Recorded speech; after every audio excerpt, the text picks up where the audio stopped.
طيب بسم الله الرحمن الرحيم السلام عليكم ورحمة الله وبركاته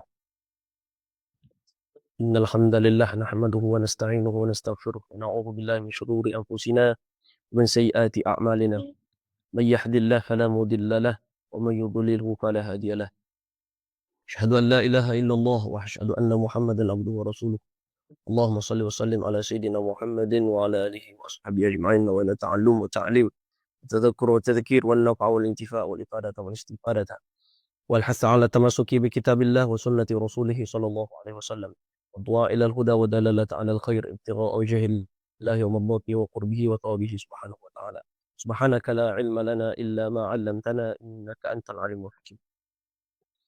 Alhamdulillah, kita lanjutkan murojaah terhadap matan Minhaj Talibin dengan syarah Syekh Mustafa Abdul Nabi.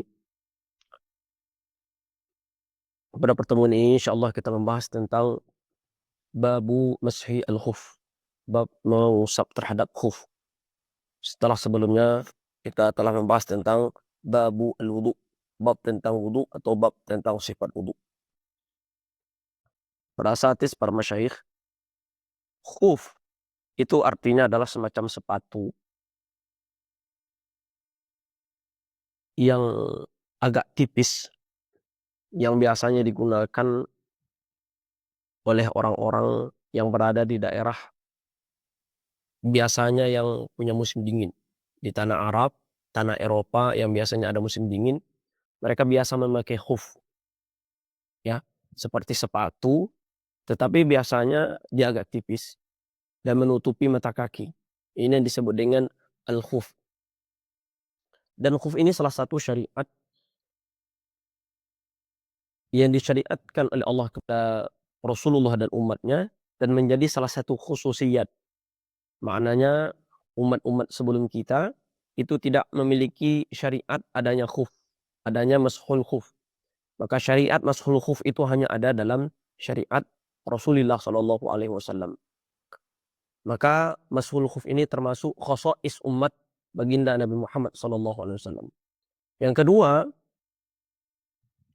bahwa mashul khuf ini disyariatkan pada tahun 9 Hijriyah ketika Rasulullah SAW dan para sahabat lakukan perjalanan ke Tabuk, ya. Kemudian disitulah turun syariat adanya mashul khuf.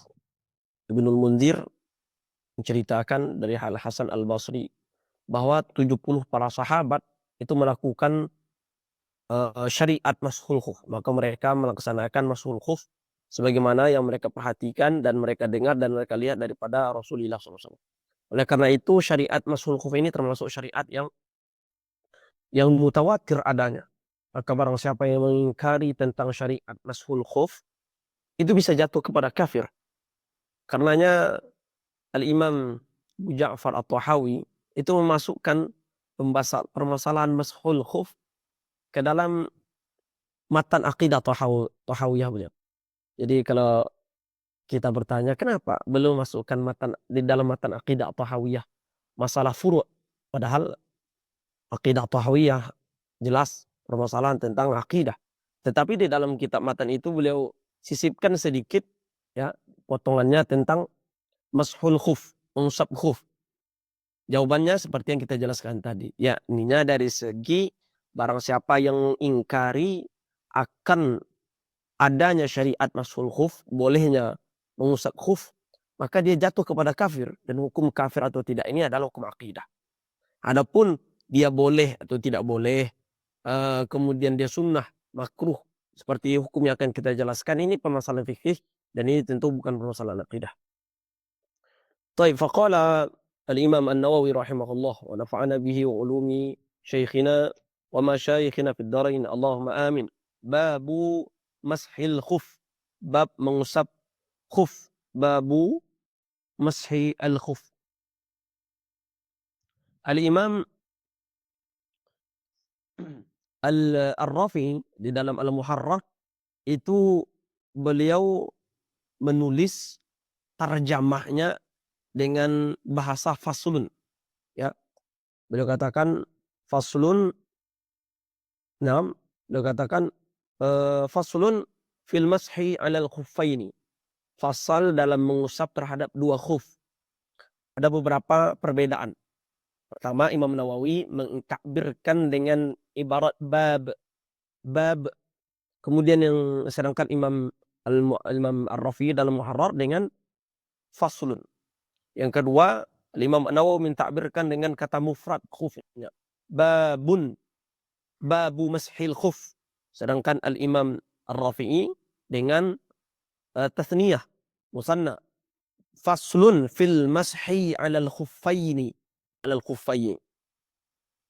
Nah, dalam ta'bir ini ya dikatakan oleh Syekhna Mustafa bahwa ta'bir atau ibarah yang digunakan oleh Imam Ar-Rafi'i ini adalah ta'bir yang ahsan, ya afdal daripada ta'bir yang digunakan oleh Imam An-Nawawi. Pertama, karena ketika beliau ucapkan kata faslun, maka mengindikasikan bahwa permasalahan khuf ini masih masuk ke dalam permasalahan berikut sebelum ini.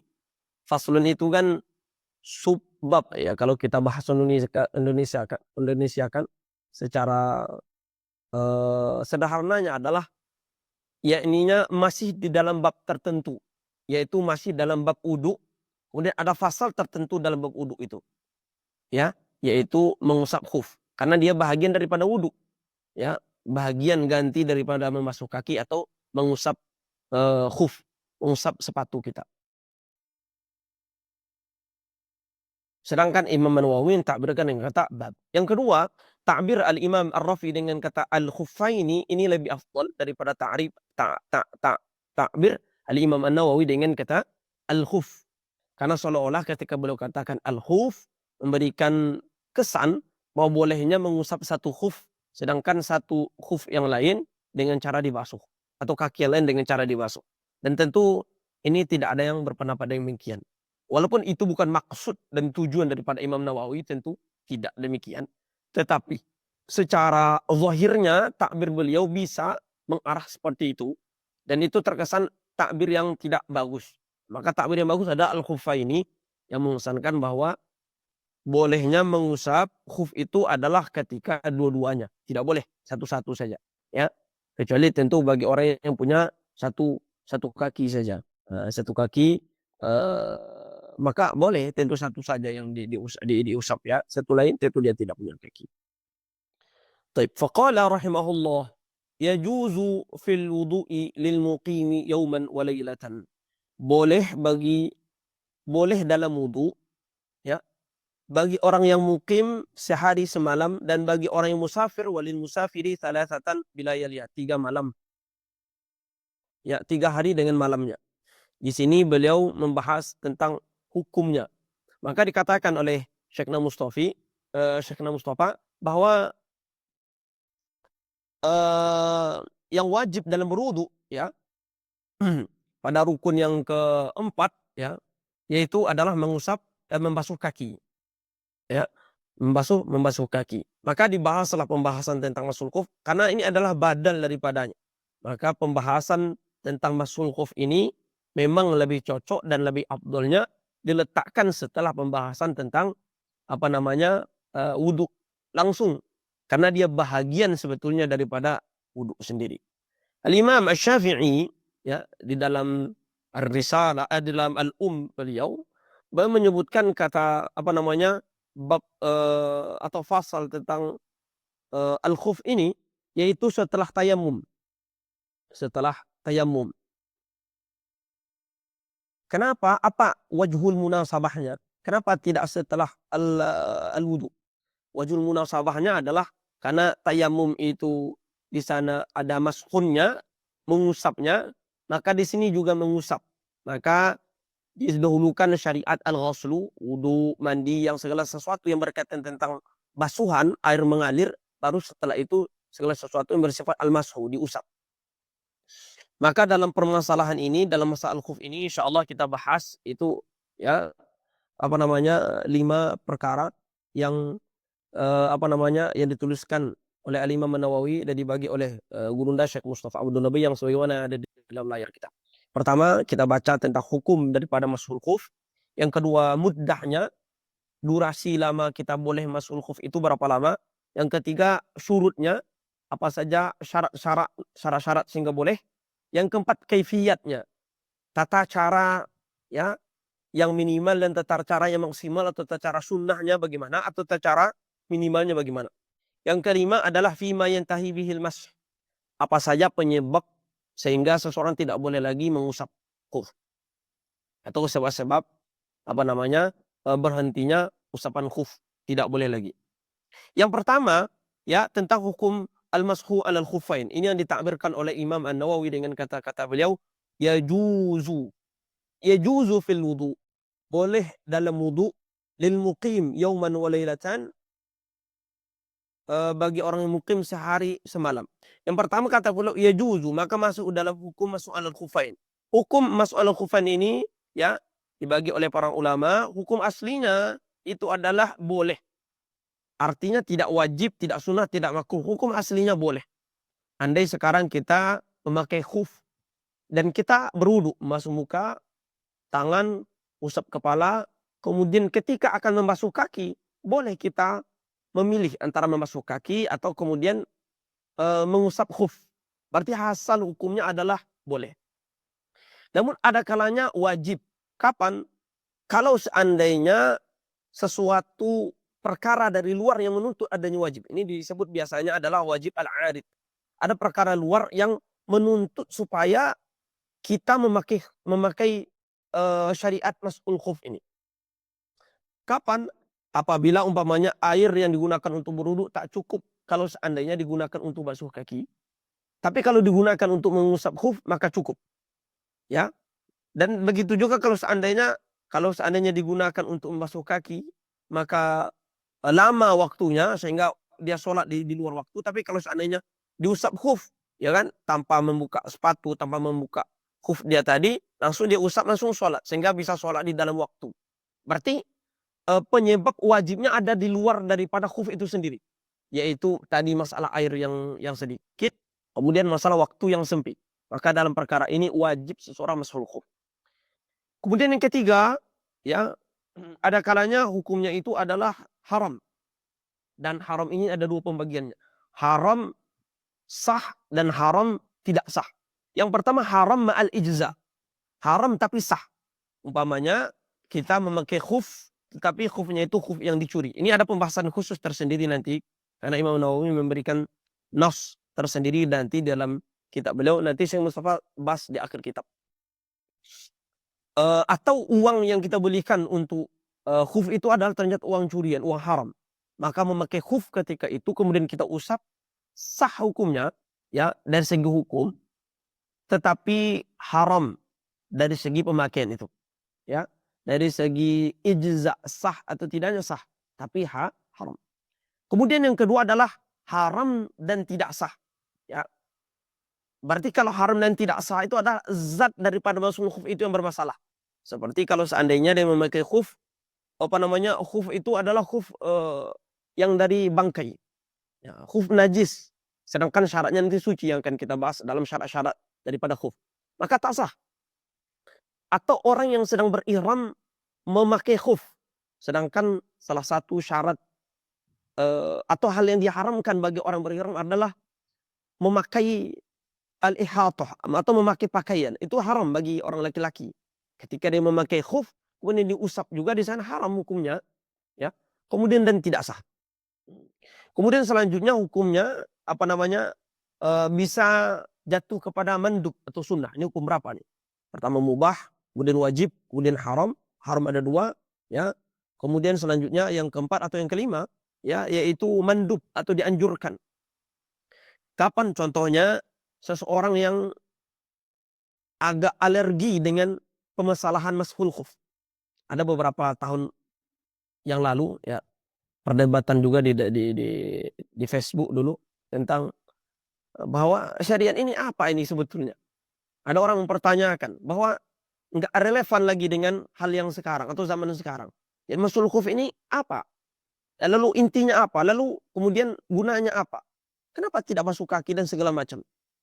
Kalau ada orang yang kemudian dia itu enggan untuk masuk khuf, boleh jadi dari segi kebersihan, tapi dia sedikit agak enggan melakukannya, ya.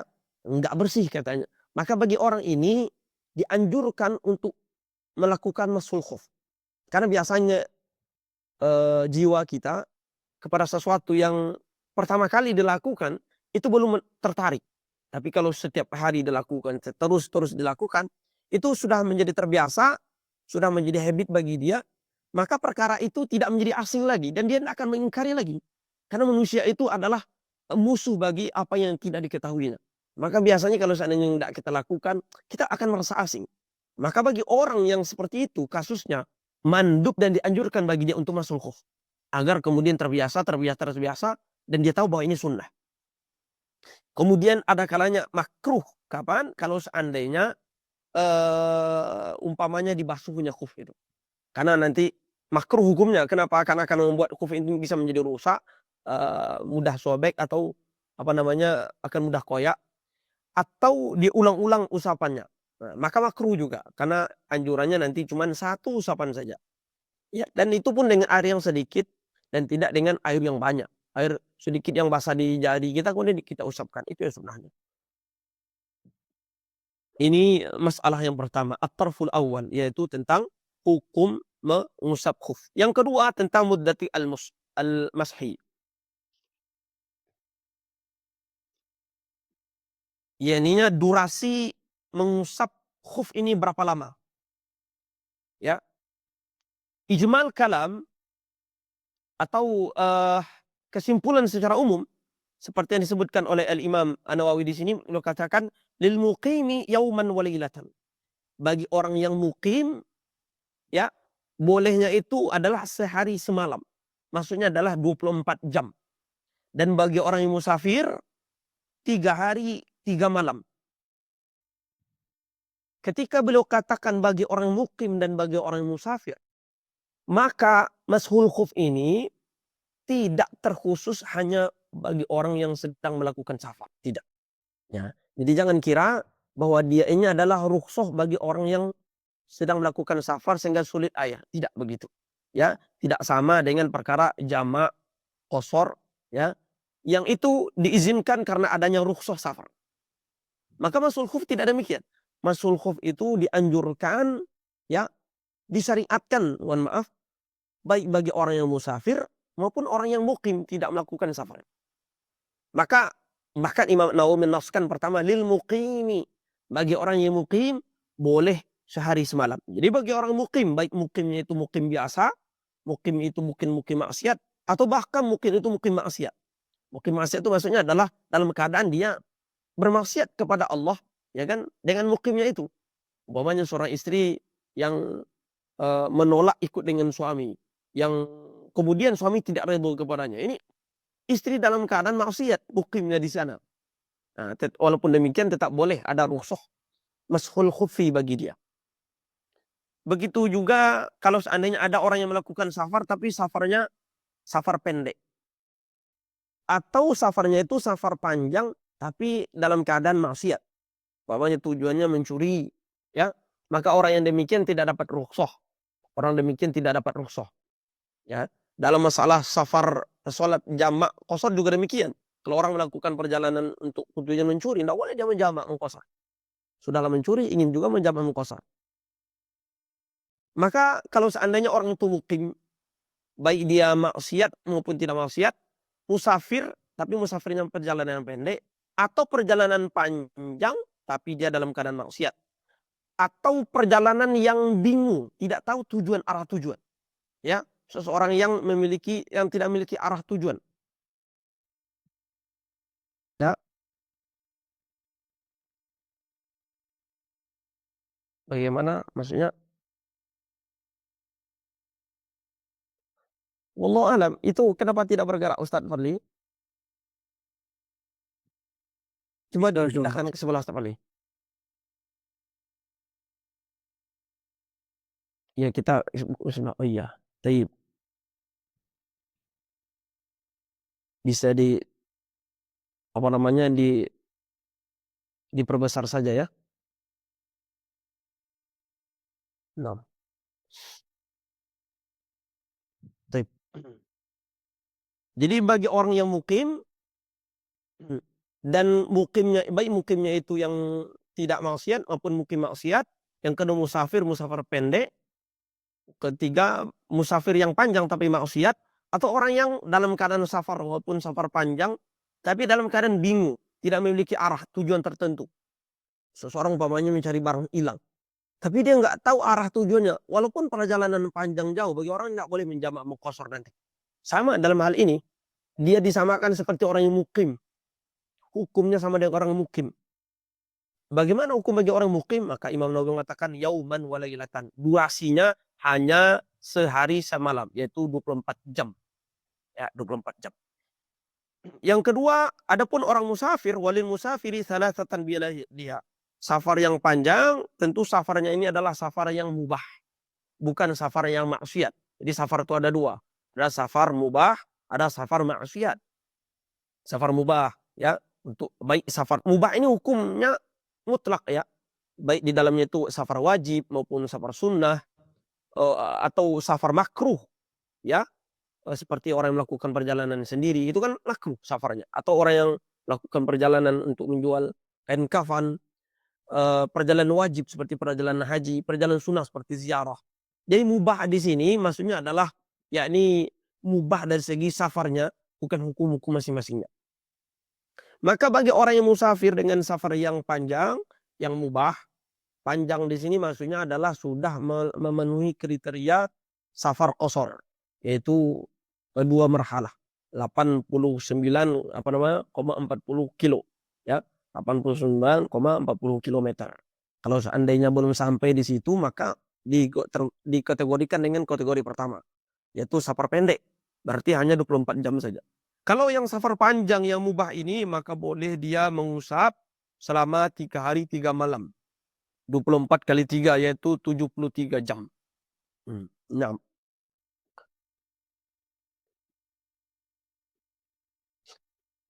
hitungan jam ini penting sekali. Ada beberapa tanbih. Karena ada beberapa orang mengingkari hitungan dengan jam. Bukan hanya dalam masalah ini, dalam masalah haid juga itu ada yang mengingkari. Jadi itu bukan apa namanya, bukan masalah baru. Ya, dari dahulu para ulama menghitung maksud daripada minimal haid sehari semalam 24 jam. Itu kata para ulama. Ya kan? Kemudian ada yang menentang, bukan. Sehari semalam ya hitungannya hari dan malam. Kalau seandainya tidak lengkap sehari semalam seperti hitungan hari kita ini, ya udah, tidak dianggap sebagai haid. Ini termasuk gharib juga, ya, termasuk dalam masalah ini juga. Maka kita katakan 24 jam maksudnya adalah sehari semalam maksudnya 24 jam. Ya kan? 3 hari 3 malam maksudnya adalah 73 jam. Ada beberapa masalah di sini. Pertama, kapan dimulainya durasi al-mashu itu? Kita katakan 24 jam atau 73 jam. 24 bagi yang mukim atau yang safar yang maksiat, atau 73 jam bagi orang yang musafar yang panjang yang mubah. Permulaan hitung 73 jamnya, 24 jam itu kapan? Maka dikatakan oleh Syekhna, dimulainya itu adalah dari hadas. Berkata Imam Nawawi, minal hadasi ba'da lubsin. Dimulai daripada dia berhadas. Dimulai daripada dia berhadas. Artinya dari sempurna hadasnya. Ya, hadas ini banyak. Umpamanya orang tertidur. Seseorang tertidur itu kan berhadas dia. Dalam keadaan tertidur masih posisi berhadas. Kapan dihitung hitungan 24 jamnya bagi orang yang ini? Anggaplah dia sedang mukim sekarang. Dia sedang memakai khuf. Ya, umpamanya nanti syaratnya adalah dia dalam memakai khuf itu dalam keadaan sudah suci. Jadi kita berwudu, selesai berwudu, sudah dalam keadaan sempurna wudunya, kemudian kita memakai khuf. Karena dingin umpamanya, di musim dingin. Setelah itu kita tidur, berarti kita berhadas. Dimulai 24 jamnya apakah semenjak kita memakai khuf tadi, atau semenjak kita tidur, atau setelah bangun tidur? Maka jawabannya adalah setelah ketika kita memang betul-betul selesai berhadas. Kalau kita tidur, tentu ketika bangun tidur, anggap dia tidur 20 jam. Masya Allah lamanya. Anggap dia tidur 20 jam. maka hitungan 24 jamnya daripada dia bangun tidur pertama kali. Dia tidur umpamanya dari jam 6 sore, bangun besok lagi jam 5 pagi, 5 sore. Gitu kan, lama kali tidurnya. Maka hitungan 24-nya jam 5 sore berikutnya. Itu hitungan pertama, 1 jamnya.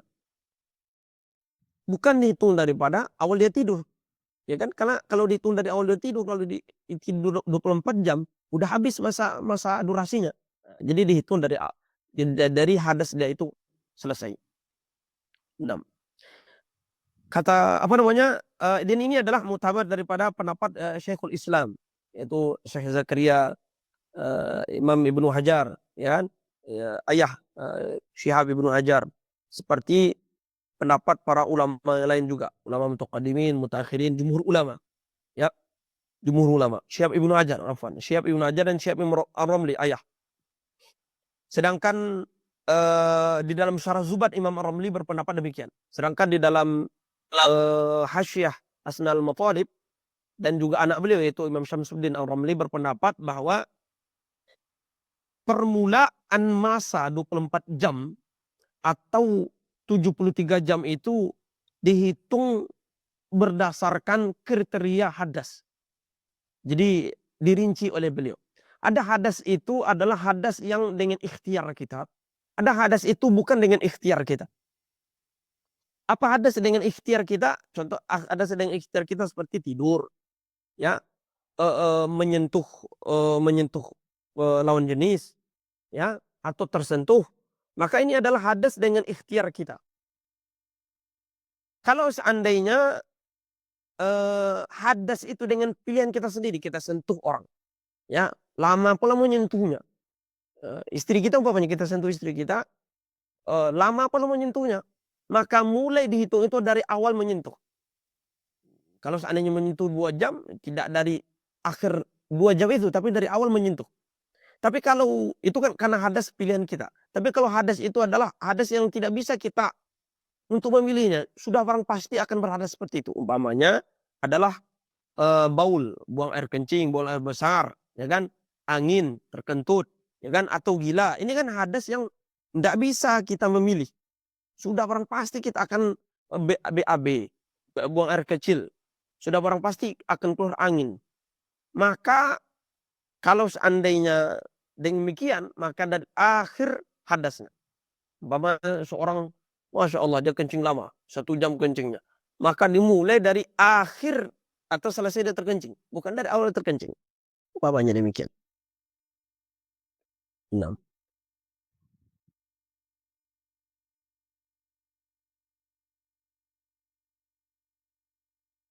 Bagaimana kalau seandainya dalam kasus ketika kita memakai khuf itu, ya, kita memakai khuf, terjadi sesuatu yang membatalkan wudhu kita, dan sesuatu yang membatalkan wudhu itu terhimpun dua hal. Pertama yang dengan sebab ikhtiar, yang kedua tanpa ikhtiar kita. Umpamanya dengan sebab ikhtiar kita kita sentuh istri kita.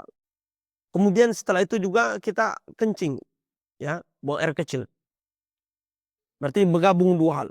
Maka kata beliau, yang menjadi patokan di sana adalah yaitu sesuai dengan hadas ikhtiarnya. Berarti kalau hadas ikhtiarnya dimulai dari mana muddahnya? Yaitu daripada awal hadas, ya. Dimulai daripada awal hadas.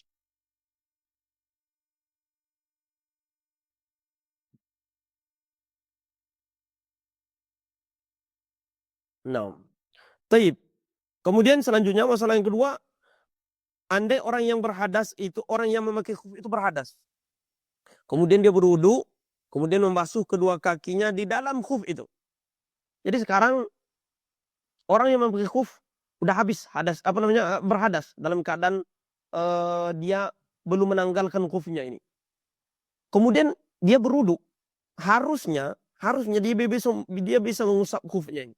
Tapi kemudian dia basuh, ya, dia ganti dari masul khuf ini membasuh kaki. Maka dia basuh kaki, kemudian dengan cara dimasukkan air ke dalam khuf itu. Kemudian setelah itu berhadas lagi. Hadas yang kedua.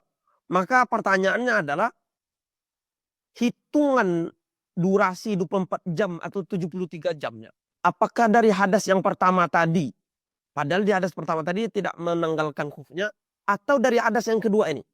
Maka jawabannya adalah dihitung dari hadas yang pertama. Ya, hadas yang pertama tentunya. Karena dia belum, tentu syaratnya selama dia belum menanggalkan khuf ini. Tapi kalau sudah menanggalkan khuf ini, maka cerita lain lagi. Nah, begitu ya, ceritanya lagi. Untuk apa namanya? Untuk supaya ada surah, saya ulangi lagi bahwa syaratnya nanti seseorang memakai khuf ini adalah sudah dalam keadaan thahara, sudah dalam keadaan bersuci. Jadi berwudu terlebih dahulu, kemudian memakai khuf. Nah, nanti kalau berhadas, kemudian dia berwudu, nah boleh lagi tidak membasuh kaki, tapi mengusap khuf. Nah, ini pembahasan kita ya. Jadi hitungan 24 jamnya, apakah dari dia memakai khuf, ya kan, dari lubusun itu, atau dari dia berhadas? Jawabannya adalah dari dia berhadas setelah dia memakai khuf. Jadi dia berwudu, kemudian setelah itu memakai khuf, ya, kemudian tentu dia sholat dan segala macam, melakukan perbuatan-perbuatan ibadah, lalu dia berhadas. Nah, hitungan 24 jamnya itu dari dia berhadas itu. Kemudian yang ketiga adalah ta'yin qadril muddah. Jadi ada hitungan masa 24 jam, 72 jam, ya, dihitung dari mana? Dihitung daripada berhadas.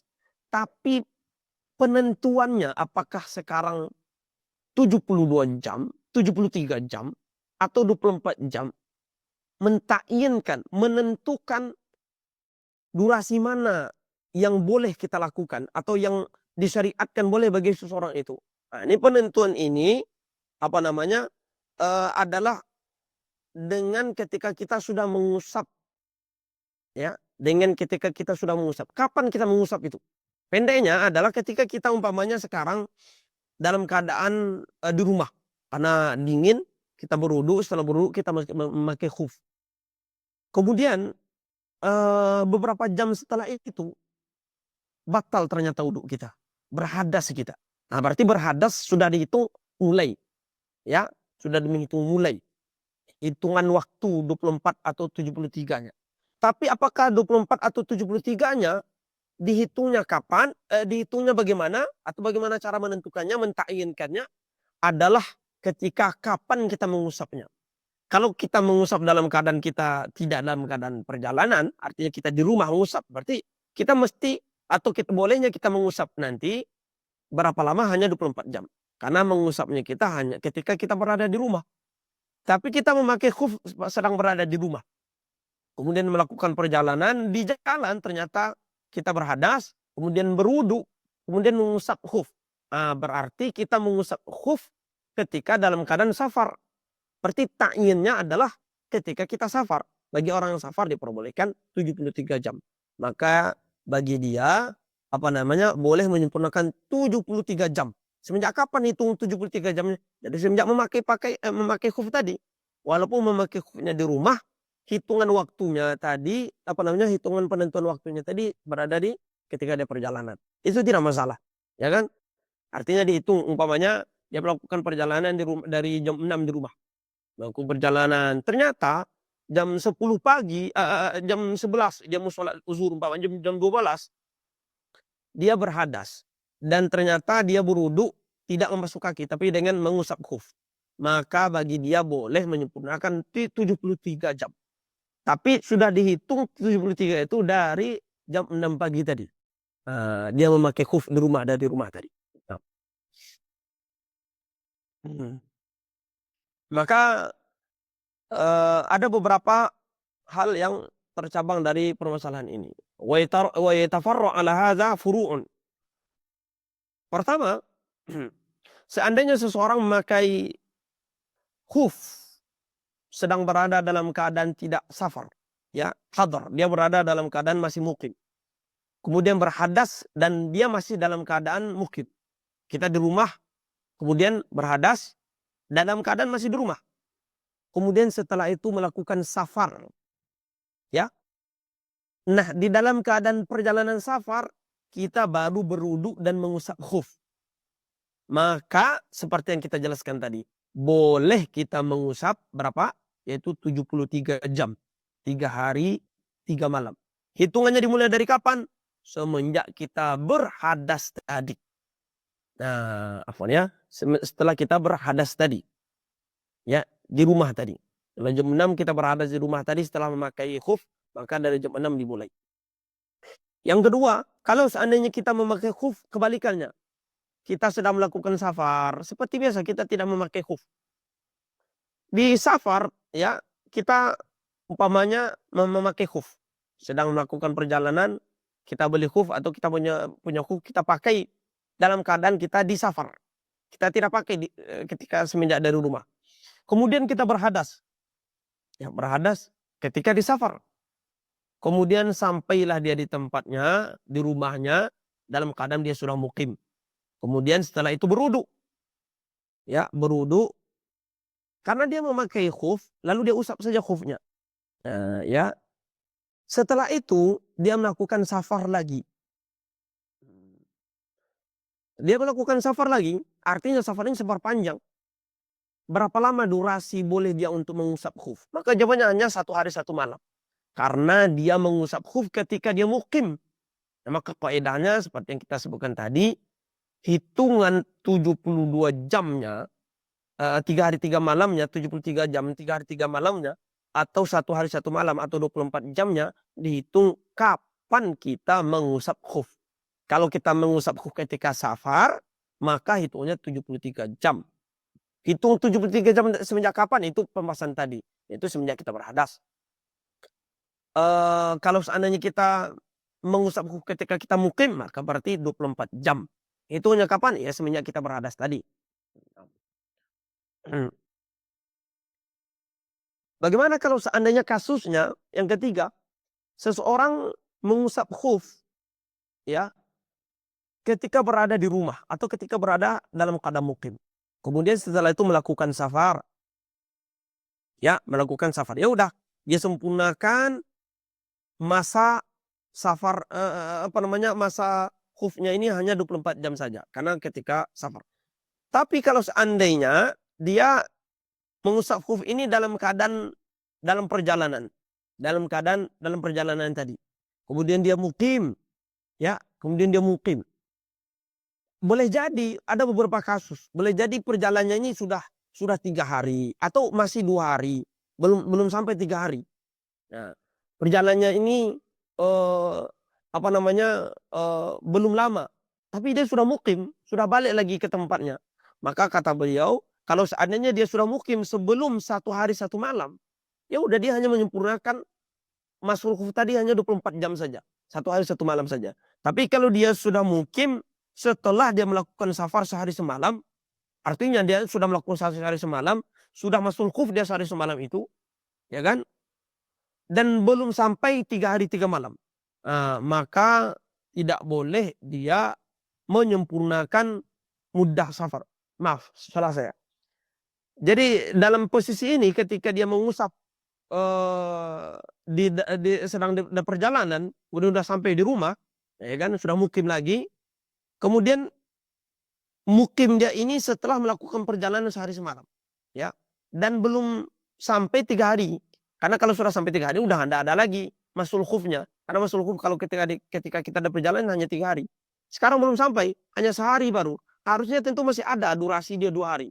Tapi ternyata dia sudah mukim. Apakah masih boleh tetap dilanjutkan durasi ini sampai 2 hari berikutnya? Atau sudah habis? Jawabannya sudah habis. Ini kata beliau, lam yastafi muddat as-sawm. Taib. Kemudian, nah, masalah berikutnya adalah bagaimana kalau seandainya seorang ragu tentang habis masa mesah dia. Ragu dia. Apakah saya sekarang mukim? Ya, umpamanya orang mukim, pertama orang mukim. Apakah masa mukim dia sudah habis atau tidak untuk masuk khuf? Ragu dia.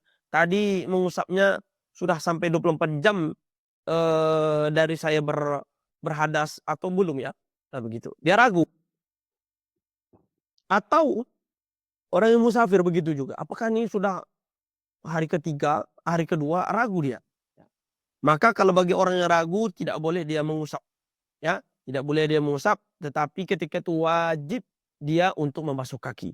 Tidak boleh dia memakai rukhsah masul khuf, karena mesti masul khuf itu dalam keadaan yakin, ya, dalam posisi seperti apa. Maka kalau yang kedua, kasus kedua, kalau seandainya ragu si musafir, apakah dia memulai mengusap khuf itu dalam keadaan dia tadi masih di rumah atau dalam keadaan perjalanan, ya kan? Maka ambil yang yakin. Yang yakin tentu yang sedikit. Maka dia boleh masul khuf hanya perjalanan hitungan 24 jam saja. Ya, hitungan 24 saja. Maka kalau seandainya, ya, seseorang itu yang musafir ini, yang ragu barusan, pada hari yang kedua, ya, tetap dia ternyata mengusap. Dia tidak ragu. Hari pertama ragu. Apakah saya tadi mengusap itu di rumah atau saya sudah lakukan perjalanan ya mengusapnya. Nah, dalam kasus yang kedua ini, di hari yang kedua dia tetap mengusap umpamanya. Ya, dia tetap mengusap khuf, tidak ditanggalkannya khufnya, kemudian dia tetap sholat. Kemudian ternyata keraguannya hilang. Hari ketiga keraguannya hilang. Dan mengetahui ternyata memang betul dia mengusap tidak di rumah. Yaitu di perjalanan. Berarti kalau di perjalanan boleh mengusap sampai 3 hari. Sedangkan di hari kedua dia dalam keadaan ragu itu sholatnya. Ya kan? Maka wajib dia mengulang semua sholatnya di hari yang kedua. Karena dia sholat dengan masul khuf yang dalam keadaan ragu. Sedangkan mesti masul khuf itu dalam keadaan yakin. Ya. Kita lanjutkan. Ya. Kemudian selanjutnya adalah at-tarfus salis. Ya, tentang syarat-syarat mengusap khuf. Ada 5 syarat-syarat pentingnya. Yang pertama, dia mengusap khuf, ya, setelah sempurna bersuci. Jadi memakai khuf setelah sempurna bersuci. Jadi kalau seandainya sekarang kita dalam keadaan junub, belum boleh memakai khuf. Kemudian nanti berwudu, kemudian mengusap khuf, tidak boleh. Atau kita belum berwudu sekarang, kemudian melakukan perjalanan atau tidak melakukan perjalanan, kemudian kita pakai khuf. Maka tidak disyariatkan atau tidak diperbolehkan kita untuk mengusap khuf kalau berwudu nanti. Ya. Maka mesti terlebih dahulu kita tidak memiliki hadas, baik hadas besar maupun hadas kecil. Kalau sudah selesai hadas besar hadas kecil kita, ya kan, baru boleh kita memakai khuf. Nah, baru di sana ada syariat mashul khuf. Ini syarat yang pertama. Maka yang menjadi patokan adalah kaki kita. Kaki itu maksudnya adalah telapak kaki kita memang sudah masuk ke dalam khuf. Ya, masuknya telapak kaki dua-duanya ini masuk ke dalam khuf mesti syaratnya sudah suci dua-duanya. Maka kalau seandainya seseorang belum, ya, dia berwudu sekarang umpamanya, ketika dia berwudu belum selesai dia membasuh kedua kakinya. Lalu dia masukkan ke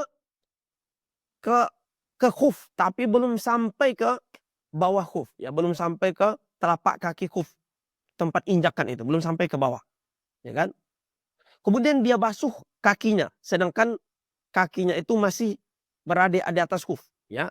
Maksudnya di atas khuf ini masih belum terlalu masuk ke dalam, ya. Umpamanya khuf itu melebihi mata kakinya. Syaratnya nanti khuf itu mesti melebihi mata kaki, ya. Kemudian dimasukkan setengah kakinya, kemudian dibasuh kakinya di dalam itu. Ya, belum sempurna memakai khufnya, maka bagi orang ini boleh mas'u nanti. Ya, boleh mas'u nanti. Kenapa? Karena dengan demikian terlengkapi syaratnya, yaitu dia memakai atau meletakkan telapak kakinya di dalam khuf dalam keadaan suci. Nah, dan ini masih setengah khufnya, belum sampai ke bawah nih, maka tidak masalah. Ya, nah. Maka kalau seandainya kebalikannya, seseorang memakai eh memakai khuf dalam keadaan dia bersuci. 6, dia memakai khuf kemudian dalam keadaan bersuci. Lalu berhadas sebelum kaki sampai kepada tempat khuf itu, qidamul khuf itu. maka dia tidak boleh mengusap khuf. Ini seperti masalah tadi. Beberapa masalah di bawah ini furu' daripada syarat yang pertama ini, andai kita memakai khuf sebelum membasuh kedua kaki, ya, dan sebelum dua kaki kita suci, maka tentu tidak boleh kita nanti memakai syariat khuf. Kecuali kita tanggalkan lagi, kemudian kita basuh di luar. Bagaimana kalau seandainya kita basuh di dalam? Ya kan? Kaki kita di dalam, sudah kita masukkan ke dalam, basuh muka, tangan, kepala. Kemudian sebelum kita masuk kaki, kita masukkan ke dalam khuf, kemudian kita basuh dalam khuf. Maka kalau seandainya kita nanti berwudu, belum boleh untuk masuk khuf. Ya kan? Kecuali kita buka dulu kaki kita tanggalkan dari khuf, kemudian kita masukkan lagi ke dalam khuf. Maka baru boleh. Kenapa? Karena baru terlengkapi syarat memakai khuf dalam keadaan sudah sempurna suci. Atau kebalikannya, ya, umpamanya masalahnya adalah masalah kedua, yaitu satu kakinya. Seseorang dalam keadaan berwudu. Ketika membasuh kaki kanan, dimasukkannya kaki kanan ke dalam khuf. Kemudian kaki kiri basuhnya, kemudian baru dimasukkan ke khuf.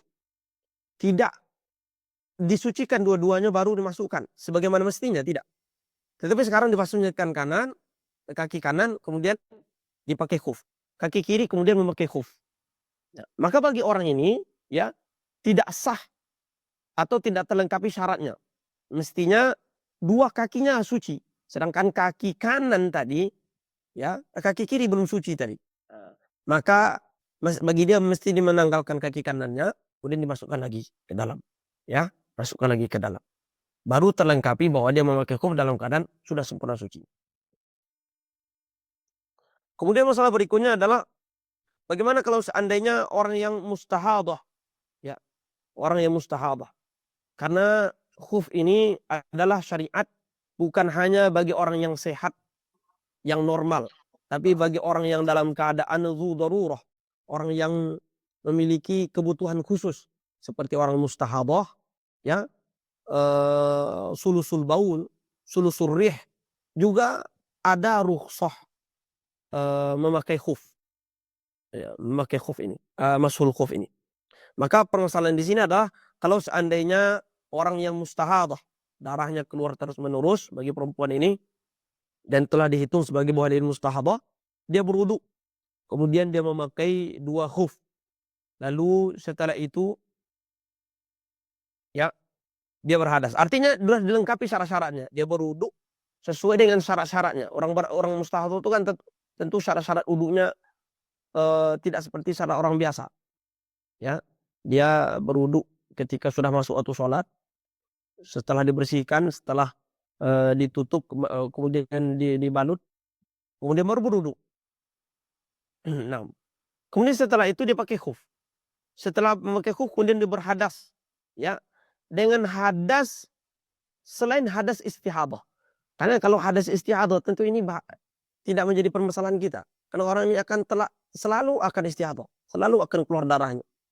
Hadas yang kedua ini bukan hadas istihadah. Umpamanya dia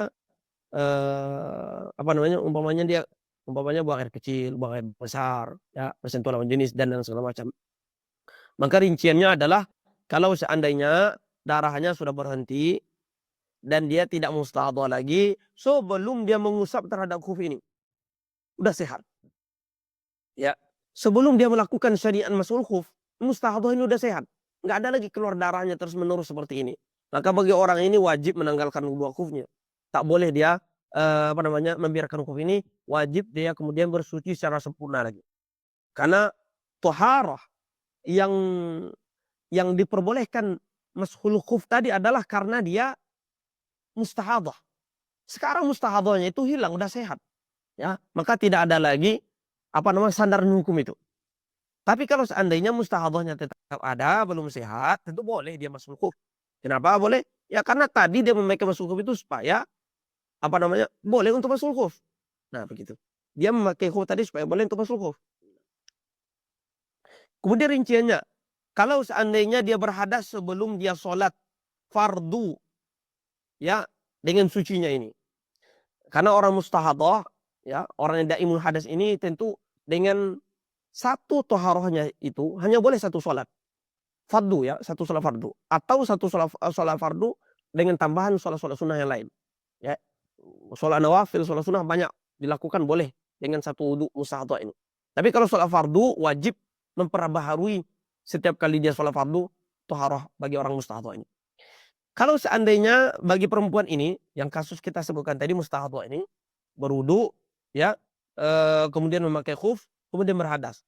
Kalau seandainya dia berhadas sebelum dia melakukan sholat, ya, berhadas sebelum melakukan satu sholat dengan toharohnya ini tentunya, maka dia boleh mengusap dan sholat satu sholat fardu, satu sholat fardu dan boleh banyak sholat sunnah. Tapi kalau seandainya sudah pernah dia lakukan sholat dengan toharoh pertama tadi, sebelum dia berhadas yang kedua, ya, berhadas maksudnya berhadas selain hadas istihadah tentunya, dia sudah sholat fardu, umpamanya sudah sholat fardu zuhur, maka tetap boleh juga dia mengusap, tetapi tak boleh sholat fardu, hanya boleh sholat sunnah saja. Nah. Kemudian kata Syekh Mustafa, wa fil halaini la yajuzu la istifa'u muddatil masih. Dalam dua keadaan ini, baik dalam keadaan istihadahnya sembuh atau istihadahnya tidak sembuh. Dalam keadaan ini dia tidak boleh menyempurnakan durasi al-mashu. Bagi dia mustahadah yang musafir tidak boleh menyempurnakan 73 jam. Bagi mustahadah yang mukim tidak boleh menyempurnakan 24 jam. Nah, kalau dia mau berwudu segala macam nanti lain, ya kan? Maka wajib dia menanggalkan untuk sholat fardu berikutnya.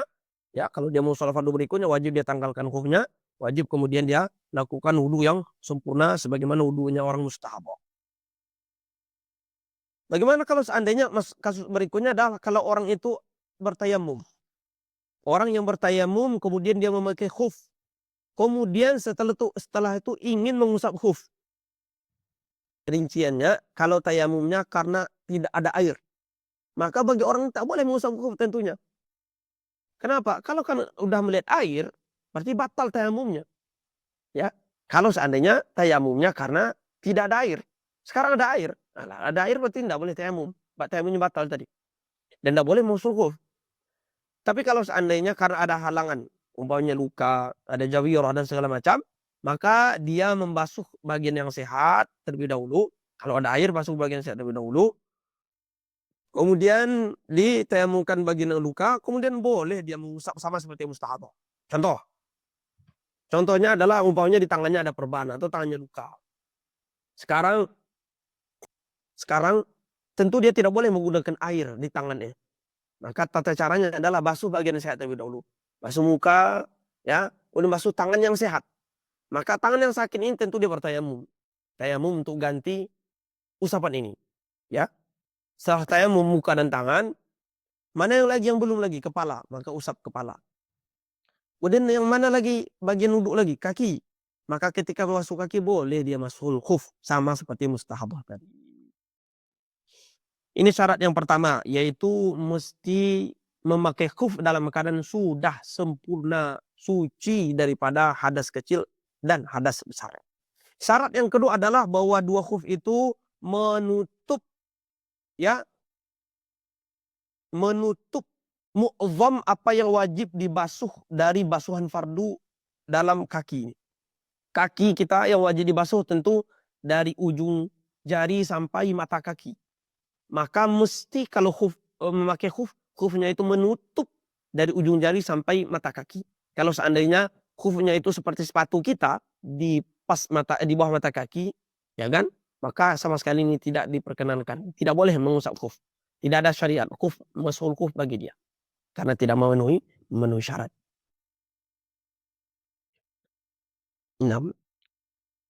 Syarat menutup mata kaki, ya, dan telapak kaki, mata kaki dan kakinya ini adalah dari arah samping dan arah bawah. Dari arah samping dan arah bawah.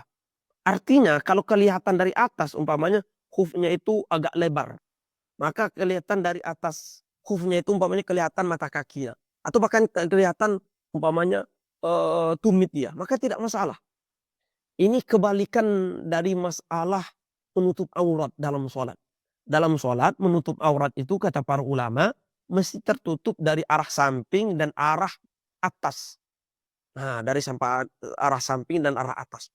Artinya kalau kita sholat, ini laki-laki umpamanya sholat, ya kan? Lalu pakai sarung. Lalu tiba-tiba orang datang dan ke bawah sarung kita. Mereka tampak paha kita, tampak aurat kita. Apakah batal? Tidak batal. Karena yang diwajibkan ditutup dalam sholat itu hanya bagian arah atas dan bagian arah samping. Maka nggak boleh dari arah samping kelihatan aurat kita, dari arah atas nggak boleh kelihatan aurat kita. Nanti terbuka kancing baju dia atau bajunya yang lebar, tampak kemudian bawah pusar dia, maka tak sah sholatnya. Ya kan? Dengan baju orang lebar umpamanya nampak pusar atau bawah pusar dia, nggak sah sholatnya. Karena tidak memenuhi syarat menutup aurat. Karena menutup aurat dalam sholat mesti tertutup bagian atas dan bagian bawah. Maksudnya dari bagian arah atas. Tapi berbeda dalam masalah khuf. Dalam khuf tertutup dari bagian bawah dan bagian samping. Ya, artinya kalau seandainya kelihatan dari bawah tumit seseorang terbuka, maka tidak sah sholatnya. Beda kalau sholat. Kalau sholat kelihatan dari tumit perempuan itu tumit dari bawah kelihatan. Umpamanya dia sholat di umpamanya ya di dia sholat kemudian menginjakkan di lantai kaca umpamanya. Dari bawah orang bisa melihat telapak kakinya. Maka sholat perempuan ini sah. Karena yang jadi patokan adalah atas dan samping. Bagi orang ini kebalikan. Kalau bagi masul khuf itu tidak sah. Karena kelihatan dari bawah itu tidak sah. Tapi kelihatan dari atas sah. Nah, kelihatan dari atas sah. Nah. Dan yang dimaksud dengan satiran di sini, yang dimaksud dengan menutup di sini adalah menutup, menghalangi lalunya air. Jadi tidak boleh air itu bisa tembus ke dalam itu dengan cara dituangkan. Jadi kalau seandainya air itu dituangkan ke dalam ke khuf kita, kemudian merembes ke dalam, maka ini khuf yang tidak memenuhi syarat. Mesti syaratnya adalah khufnya dalam keadaan tidak tembus, tidak merembes. Maka kalau seandainya menggunakan khuf yang kecil sehingga masuk ke dalam airnya, maka ini tidak diperkenankan. Maka ada beberapa masail di sini. Ya. Kalau khufnya itu adalah dari tenun atau dari benang, itu tidak sah. Sepatu kita dari benang itu tidak sah. Maka khuf itu mesti biasanya dari kulit. Atau mudahnya di Indonesia itu yang boleh itu umpamanya memakai sepatu bot. Jadi kalau seorang memakai sepatu bot, ya itu boleh dia berwudu dengan masul khuf, itu boleh. Atau sepatu kulit yang kemudian tidak banyak lubangnya. Rata-rata kan sepatu kulit kita banyak lubang-lubangnya di tengah-tengah itu. Ya. Maka tidak diperkenankan itu. Beda dengan khuf. Bagaimana kalau seandainya khuf itu robek? Robek di bagian yang fardunya. Maka ini masalah, tentu tidak sah. Tapi kalau yang robek hanya bagian dalam, biasanya khuf itu dia punya dua lapis. Ada lapis lembut di dalam, ada lapis luar. Kalau bagian dalam saja yang robek tidak masalah, atau bagian luar saja robek maka tidak masalah. Kalau dua-duanya robek dan dia satu arah, maka ini juga masalah. Ya, kalau seandainya tipis. Kalau seandainya dia tipis dan satu arah maka masalah. Tapi kalau seandainya tebal maka tidak masalah. Kemudian selanjutnya adalah masalah bagaimana kalau seandainya khuf kita itu di bagian bawah telapaknya itu ada lubang-lubangnya atau ada terbuka sedikit-sedikit. Kemudian kita ikat dengan kuat. Kalau seandainya ikatan itu terbuka atau umpamanya memakai resleting biasanya. Kalau seandainya ikatan kita yang bagian terbuka itu kita pakai resleting atau memakai kancing, ya rata-rata memakai resleting. Kalau resletingnya terbuka maka tidak salah kita mengusap khuf. Jadi mesti sepanjang kita memakai khuf itu mesti tak terbuka.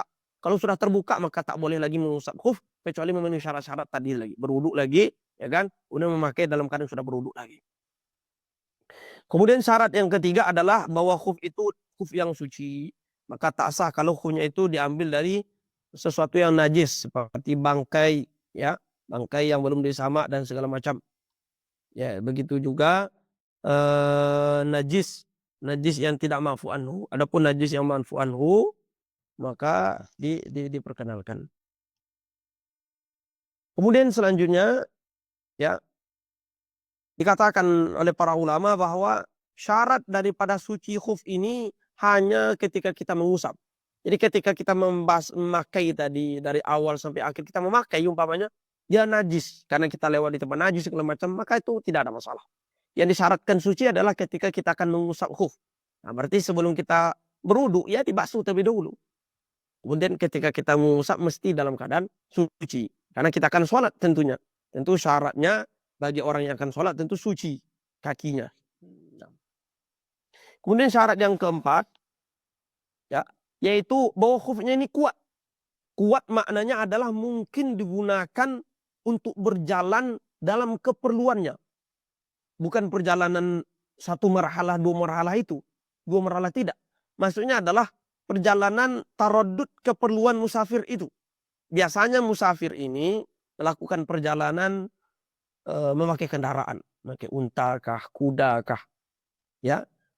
Di mana dia akan berjalan biasanya? Biasanya kalau sudah berhenti beberapa jarak setelah berjalan berhenti umpamanya untuk istirahat, dia akan mencari kayu, dia akan mencari rumput dan rumputan, dia akan cari air untuk hewan ternaknya ini, dia akan mencari apa namanya keperluan-keperluan yang lain untuk safarnya ini di perjalanan itu.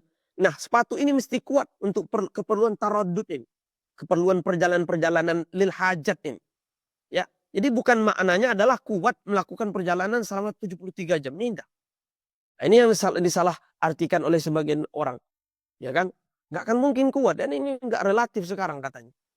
Maksudnya adalah kuat untuk perjalanan keperluan-keperluan ketika safar. Bukan perjalanan safar. Ya. Dan ketentuan ini berlaku baik bagi musafir, baik orang yang mukim. Jadi bagi orang yang mukim standar kuatnya juga standar musafir. Ya, standar kuat musafirnya tentu sesuai dengan harinya. Standar kuatnya adalah kuat dilakukan melakukan perjalanan-perjalanan untuk hajat dalam safar itu selama 24 jam. Ini adalah ketentuan bagi orang yang mukim. Bagi orang yang musafir tentu 73 jam atau 3 hari 3 malam. Maka tidak sah kalau seandainya dia melakukan khufnya itu adalah dari kaca, ya, karena tidak kuat dilakukan perjalanan itu, atau dari besi, ya, kemudian sempit bagian atasnya itu juga tidak bisa, ya kan? Yang kemudian sulit akan melakukan perjalanan itu tidak mungkin juga akan memberi mudarat kepada kita. Dan begitu juga tidak sah kalau seandainya itu bukan khuf, tidak dinamakan khuf. Maka disebutkan syarat yang kelima adalah ayyusamma khufan. Mesti syaratnya khuf. Apa khuf itu? Yaitu sepatu yang tipis gitu. Kalau seandainya kain yang kemudian kita lilit-lilitkan ke kain kanu kita, ke kaki kita, maka tidak sah tentunya. Ya, tidak sah.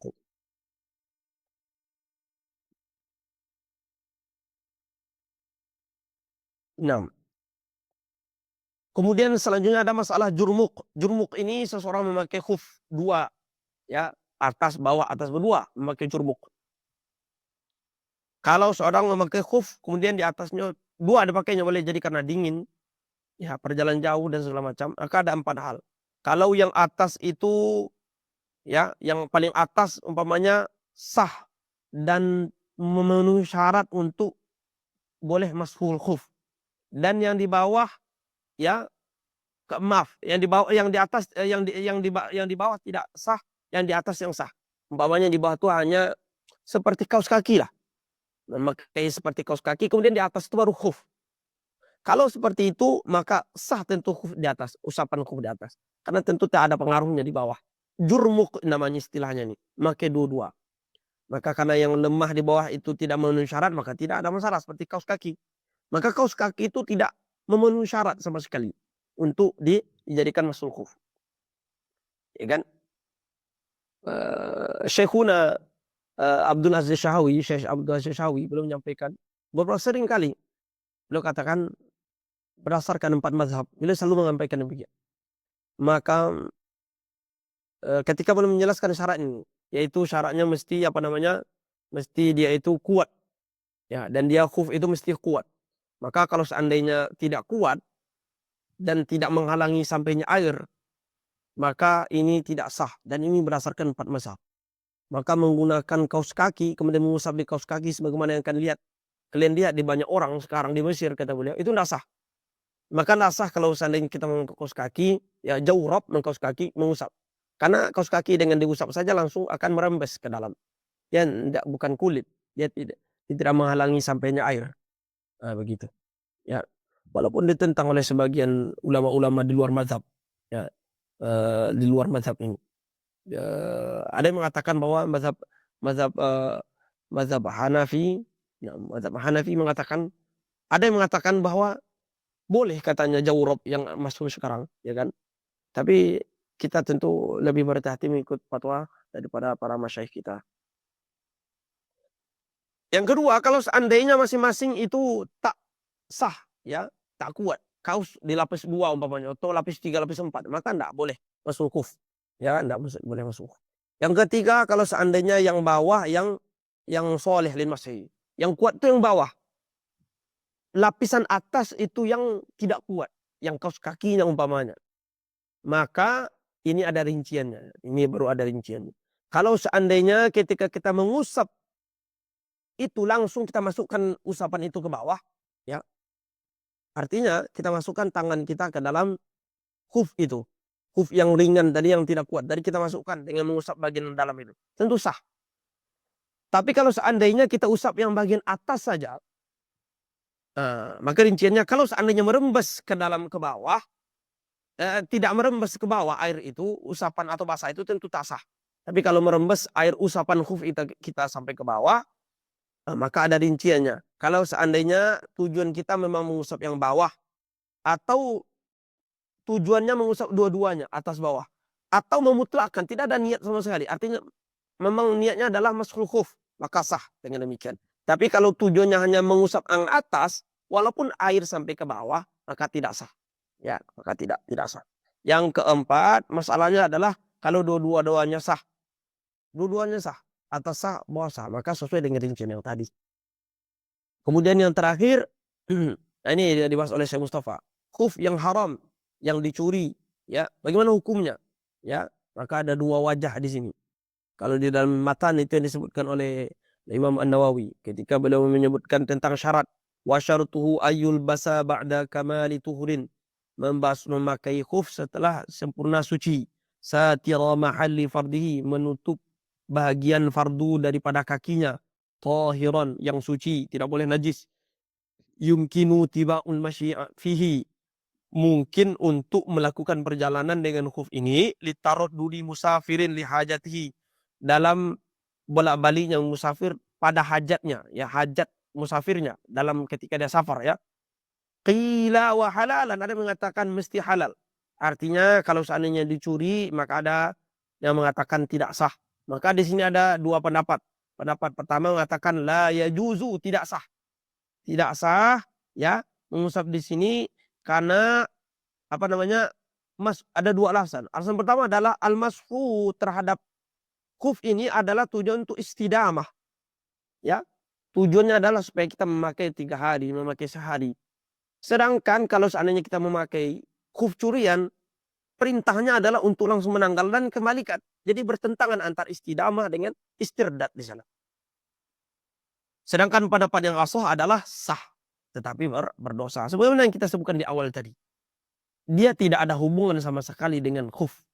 Yang bermasalah itu adalah kalau berkaitan dengan zat, baru tidak sah. Ya. Oke lah, kita katakan haram tapi sah. Sama seperti kita berwuduk dengan air curian. Berwuduk dengan air curian, apakah wuduk sah? Sah wuduknya, tapi haram karena mencuri air wuduk. Ya kan? Berwuduk dengan sejadah yang dicuri. Sholat dengan sejadah yang dicuri. Sholatnya sah, ya kan? Mencurinya haram. Ya kan? Sah tapi haram. Begitu juga di sini. Masuk khufnya sah tapi haram. Kemudian syarat yang keempat adalah Afwan, itu syarat yang kelima udah selesai. Kemudian bagian yang keempat adalah ini bagian yang terakhir, yaitu tata cara al-mashu. Tata cara paling minimal kali, yakninya adanya sampainya basahan, ya balal sedikit ke atas khuf, mesti a'la zahir khuf. Ini anggaplah kaki kita, anggaplah khuf. Ini bagian atas, ini bagian telapak kaki. Yang wajib dan yang boleh itu hanya bagian atas ini saja. Bagian atas atau samping ini saja. Kalau seandainya bagian bawah kita usap, maka tidak sah.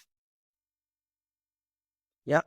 Jadi mesti minimal adalah ada mashun dan mesti bagian a'la, bagian atas. Walaupun sedikitnya itu seujung jarum, ada seujung jarum basah kemudian kena, ya kan, ke khuf kita, maka sudah sah. Andai segitu yang kena, maka sudah sah. Ya, ada pendapat lain seperti mazhab Abu Hanifah mengatakan minimal mesti seukuran 3 jari katanya. Sampai di khuf itu minimal 3 jari. Kemudian ada pendapat yang ketiga, pendapat Imam Ahmad bin Hanbal mengatakan wajib khuf itu adalah aksarul khuf. Kalau khuf itu lebarnya umpamanya sekitar berapa sentimeter, mesti lebih banyak yang kena basahan itu daripada yang tidak, kata beliau. Adapun sempurnanya dengan tata cara khutut. Ini adalah kaifiat yang akmal, yaitu dua tangan kita dibasahkan, kemudian tangan kanan ini diletakkan di ujung jari, ya, kemudian tangan kiri diletakkan di tumit, dan tangan kanan ditarik ke ujung, ke arah pangkal kaki, yaitu ke arah mata kaki, sedangkan yang berada di tumit ini ditarik ke jari, begini, secara khutut, secara silang seperti itu. Ini tata cara yang paling Nah, ya, kemudian permasalahan terakhir adalah penyebab-penyebab seorang tidak boleh masuk khuf lagi. Yang pertama adalah sudah habis masanya, tentu durasinya, sudah habis 24 jam atau sudah habis 73 jam. Yang kedua adalah apabila dia kena hadas besar seperti seorang junub, haid, nifas, melahirkan, maka tidak boleh lagi dia masuk khuf. Wajib ditanggalkan, wajib dia mandi, wajib dia membasuh nanti dengan basuhan yang wajib. Yang ketiga adalah kalau sudah ditanggalkan. Nah, kalau sudah ditanggalkan, ya kan, baik salah satunya atau dua-duanya, atau tertanggal tak sengaja, baik sengaja maupun tidak sengaja, atau robek, maka karena tidak memenuhi syarat maka tidak sah lagi. Nah, kalau tidak sah lagi maka wajib dia membasuh. Kemudian masalah terakhir, ya, disebutkan oleh Syekh Mustafa tentang ada dua masalah terakhir. Ya. Masalah pertama adalah apabila ketika dalam masa dia memakai khuf, ya, kemudian tampak umpamanya bagian wajib di dalam, umpamanya tampak bagian bagian kakinya, ya, atau tertanggal sama sekali semuanya, ya, tertanggal semuanya, umpamanya dibukanya. Nah, kalau orang ini dalam keadaan sekarang adalah orang yang berhadas, ya, jelas bahwa dia wajib berwudu dan wajib masuk kaki. Ini udah jelas. Tapi kalau seandainya dia dalam keadaan bersuci, artinya nggak batal wudunya. Yang masalahnya cuman khufnya tanggal atau khufnya yang robek. Nah, maka bagi orang ini, ya, eh maka bagi orang ini, kalau seandainya dia itu toharohnya, sucinya itu adalah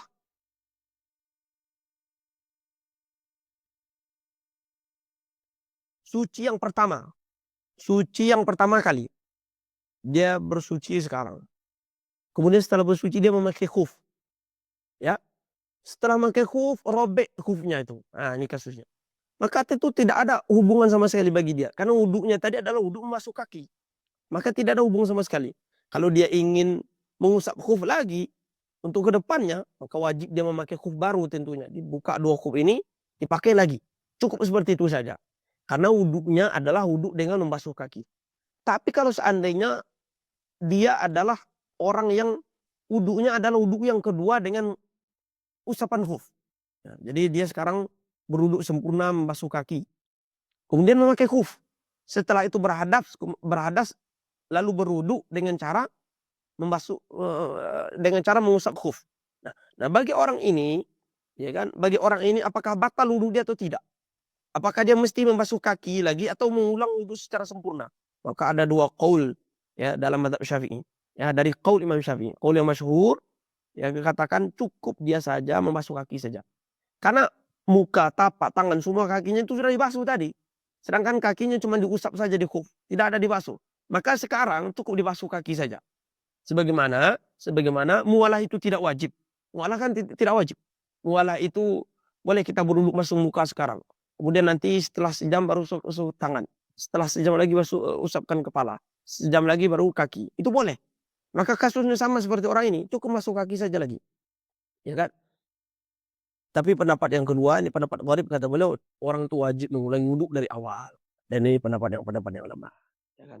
Masalah yang ketiga, masalah yang kedua dan masalah yang terakhir, apabila durasi mengusap itu sudah habis, ya, sedangkan dia dalam keadaan suci dengan cara mengusap tadi, ya kan, maka sama rinciannya dengan rincian yang seperti yang kita jelaskan tadi, ya, dengan rincian seperti robek tadi, ya, maka sama hukumnya dan tidak ada perbedaan sama sekali. Wallahu a'la wa a'lam.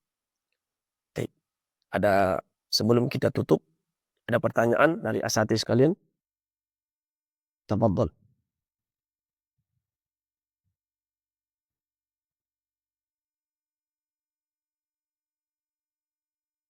Jika khuf itu seperti sepatu sekolah biasa, tidak melewati mata kaki, namun saat itu kondisi kita darurat di tempat wudhu terbuka, apakah boleh diusap juga, Ustaz? Tidak, tidak boleh. Dalam mazhab kita tidak boleh. Kawan-kawan kalau seandainya di Mesir akan melihat yang banyak seperti itu. Ya kan, mereka mengaku bermadzhab Maliki, kemudian bermadzhab Hambali. Mereka melakukan demikian. Terutama kawan-kawan yang dari Afrika. Saya selalu melihat itu. Ya kan, dan selalu berdebat dengan mereka. Ya kan, mereka mengeluarkan dalil, saya mengeluarkan dalil. Tidak boleh. Dalam mazhab kita tidak boleh dan tidak diperkenankan. Adapun alasannya sulit kemudian untuk membuka kaki karena khawatir akan apa namanya tadi, akan kelihatan sama orang-orang, bisa disiasati. Mungkin kawan akan menutupi kita, ya, atau dibasuh dengan sedikit-sedikit dengan rapi begitu. Jadi tidak ada alasannya karena khawatir tidak dilihat orang lain kemudian diperbolehkan. Ya, solusinya cari tempat wudhu yang aman, tempat wudhu yang bisa menutup.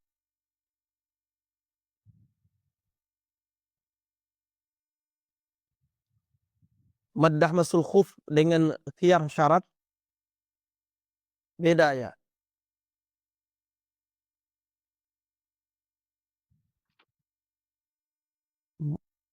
Mudah masul khuf dengan khiyar syarat, saya kurang paham apa maksudnya khiyar syarat.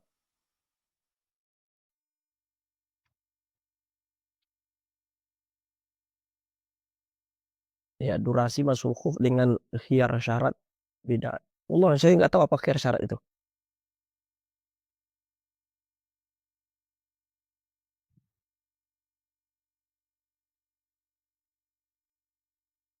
Ada pertanyaan lain?